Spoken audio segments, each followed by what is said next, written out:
পুলিশের লাঠিচার্জের প্রতিবাদে কুলটিতে কংগ্রেসের বিক্ষোভ। 26,000 শিক্ষক শিক্ষিকাদের চাকরি বাতিল এবং আন্দোলনরত শিক্ষকদের ওপর পুলিশের লাঠিচার্জের প্রতিবাদে বিক্ষোভে নামল কংগ্রেস। রবিবার আসানসোলে কুলটি থানার নিয়ামতপুর পুলিশ ফাঁড়িতে বিক্ষোভ দেখান কংগ্রেসের নেতৃত্বরা। রবিবার কুলটি ব্লক কংগ্রেস কমিটির সভাপতি সুকান্ত দাসের নেতৃত্বে মিছিল করে পুলিশ ফাঁড়িতে বিক্ষোভ দেখান কংগ্রেস কর্মীরা।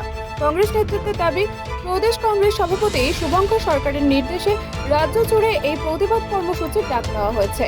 তাই এই দিন নিয়ামতপুর পুলিশ ফাঁড়িতে বিক্ষোভ দেখিয়ে স্মারকলিপি প্রদান করা হলো। শুধু আজকে এটা কর্মসূচি বলবো না, এটা আমাদের দায়বদ্ধতার মধ্যে পড়ে এবং আজকে প্রদেশ সভাপতি মাননীয় শুভঙ্কর সরকারের নির্দেশ অনুযায়ী আজকে পশ্চিমবাংলার প্রত্যেকটা ব্লকে থানা ফাঁড়িতে আমাদের এই প্রোটেস্ট কর্মসূচির মূল উদ্দেশ্য হচ্ছে, আপনারা গত কিছুদিন আগে শুনেছেন যে 26,000 শিক্ষকদের আমাদের যে চাকরি বাতিল করা হয়েছে সুপ্রিম কোর্টের নির্দেশে।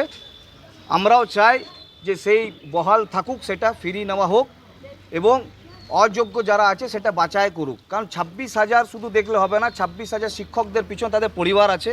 যদি আমরা 5টা করেও তাদের পরিবার পিছনে যদি যোগ করি তো কমসে কম 1,30,000 মানুষ। আসানসোল থেকে রাহুল পাসওয়ানের রিপোর্ট, খবর বাংলা।